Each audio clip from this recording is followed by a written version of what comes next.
Hello everyone.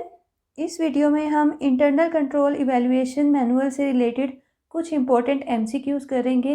ये topic हम cover कर चुके हैं, तो इससे रिलेटेड कुछ क्वेश्चन सॉल्व करते हैं ताकि हमें पता लगे कि कितना समझ आया है, कितना नहीं समझ आया। स्टार्ट करते हैं। First question is who is responsible for establishing and maintaining the system of internal control. ये हमने बहुत बार पढ़ा। इंटरनल कंट्रोल सिस्टम को कौन इस्टेब्लिश और मेंटेन करता है? ऑर्गेनाइजेशन की मैनेजमेंट। तो correct answer will be option D. Management जो होती है ऑर्गेनाइजेशन की, वही इंटरनल कंट्रोल सिस्टम को इस्टेब्लिश और मेंटेन करती है। Second question is a well designed and operated internal control system can provide. जो इंटरनल कंट्रोल सिस्टम होता है वो किस टाइप की एश्योरेंस प्रोवाइड करता है? ऑप्शंस दिए गए हैं। Only absolute assurance, only reasonable assurance, only complete assurance, partially absolute and partially reasonable assurance। तो कौन सी एश्योरेंस प्रोवाइड करता है? चाहे कितना भी अच्छा इंटरनल कंट्रोल सिस्टम डिज़ाइन किया गया हो, चाहे उसका ऑपरेशन कितना ही इफ़ेक्टिव हो, लेकिन तब भी जो इंटरनल कंट्रोल सिस्टम है वो कौन सी एश्योरेंस प्रोवाइड करता है? Only reasonable assurance. कभी भी वो एब्सोल्यूट एश्योरेंस प्रोवाइड नहीं करता। जो इंटरनल कंट्रोल सिस्टम है वो हमेशा रीजनेबल एश्योरेंस ही प्रोवाइड करते हैं। तो right answer will be option B. Next question, question number 3। इस क्वेश्चन में ऑडिट रिस्क कैलकुलेट करना है यूजिंग फॉर्मूला। तो ये क्वेश्चन आप खुद सॉल्व करोगे और इसका आंसर कमेंट सेक्शन में बताओगे। ये मैं आपके लिए छोड़ रही हूँ, ये क्वेश्चन आप खुद सॉल्व करोगे और कमेंट सेक्शन में इसका आंसर बताना है, क्या आंसर होगा इसका। Next question is IT control activities are of. जो IT कंट्रोल एक्टिविटीज़ होती हैं वो कितने टाइप की होती हैं? तो ये भी हमने पढ़ा था, 2 टाइप की होती हैं। कौन कौन सी थी वो types? General and application. 2 type की IT कंट्रोल एक्टिविटीज़ होती हैं, general controls and application controls. तो कौन सा ऑप्शन सही है? Option A. IT control activities are of 2 types, these are general and application. Next question is in practice audit risk is. जो audit risk होता है प्रैक्टिकली वो उसकी वैल्यू क्या होती है? It is always greater than zero, always lesser then zero, always equal to zero, या all of the above. जो ऑडिट रिस्क होता है उसकी वैल्यू वैसे तो 0 to 1 होती है, बट प्रैक्टिकली ये पॉसिबल नहीं होता। ऑडिट रिस्क कभी भी 0 के बराबर नहीं हो सकता, हमेशा 0 से बड़ा होता है। तो यहाँ पे प्रैक्टिस में पूछा है, यानी कि प्रैक्टिकली पूछा है कि ऑडिट रिस्क की क्या वैल्यू रहेगी, तो इसका आंसर क्या रहेगा? Always greater then 0। So option A is correct. Next question is assurance that recognizes that the cost of internal control should not exceed the benefit derived। कौन सी टाइप की assurance होती है जो ये रिकॉग्नाइज करती है कि जो इंटरनल कंट्रोल की कॉस्ट है वो उसके बेनिफिट से ज़्यादा ना हो? तो ये किस टाइप की एश्योरेंस प्रोवाइड करती है? Reasonable assurance. जो रीजनेबल एश्योरेंस होती है वो यही रिकॉग्नाइज करती है कि इंटरनल कंट्रोल को इम्प्लीमेंट करने की कॉस्ट इतनी ज़्यादा ना हो कि उसका बेनिफिट कम हो। बेनिफिट से ज़्यादा कॉस्ट नहीं होनी चाहिए। तो इसका आंसर रहेगा reasonable assurance. So option B is correct. Next question is 2 most common tools used in evaluation of the internal control are. Internal control की इवेल्युएशन के लिए कौन से 2 टूल्स यूज़ किए जाते हैं? तो ऑप्शंस दिए हुए हैं। Interview and walk through test, flow charting and questionnaire, survey and interview, organisational setup and survey. तो right answer will be option B. जो फ्लो चार्टिंग और क्वेश्चनरी होते हैं ये 2 टूल्स होते हैं फॉर इवेल्युएटिंग इंटरनल कंट्रोल्स।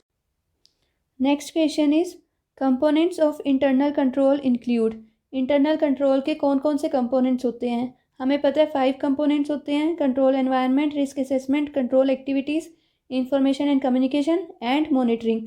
तो ऑप्शन कौन सा सही रहेगा? Option B. इसी में ये 5 कंपोनेंट्स दिए हुए हैं।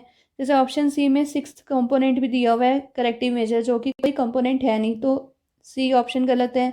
डी में एक और ऑप्शन दिया हुआ है फीडबैक का, तो ये तो कंपोनेंट है नहीं इंटरनल कंट्रोल का, तो सी और डी गलत हो गए। और जो ऑप्शन ए है उसमें मॉनिटरिंग मिसिंग है, तो इसलिए ए भी गलत है। तो आंसर सही कौन सा होगा? Answer B.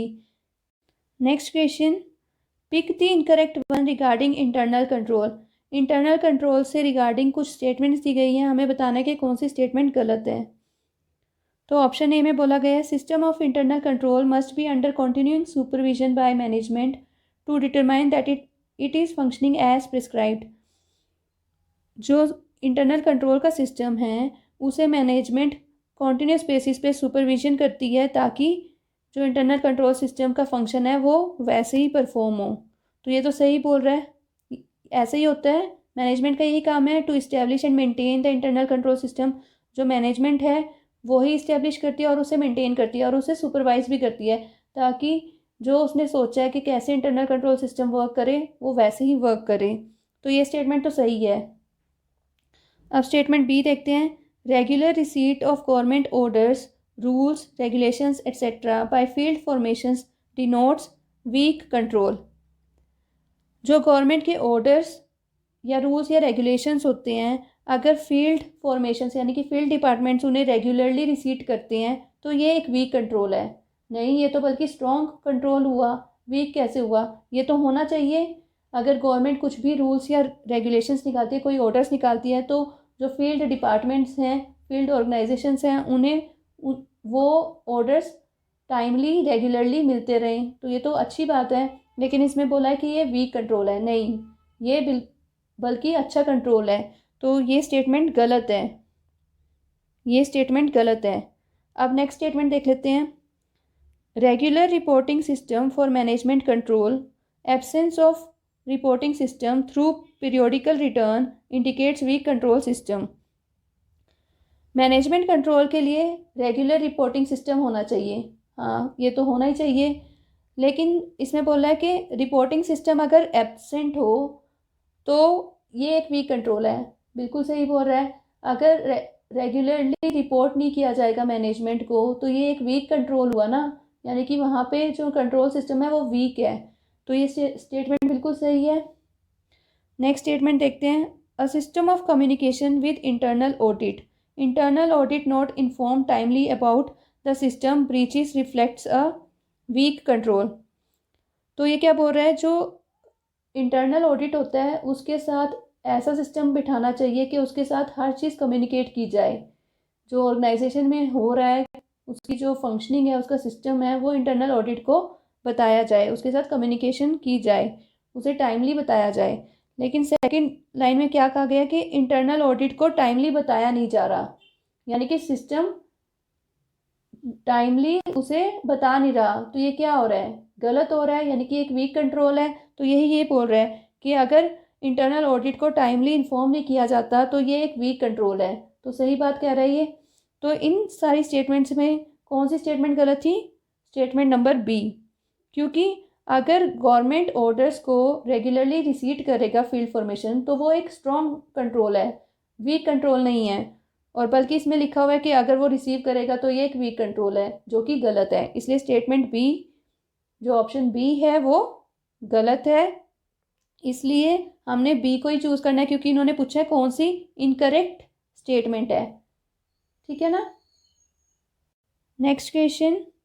Objectives of internal control are to ensure. Internal control के ऑब्जेक्टिव से रिलेटेड क्वेश्चन है। हमें पता है कितने ऑब्जेक्टिव्स हैं इंटरनल कंट्रोल के? 4 ऑब्जेक्टिव्स हैं। ये आपको याद रखने हैं।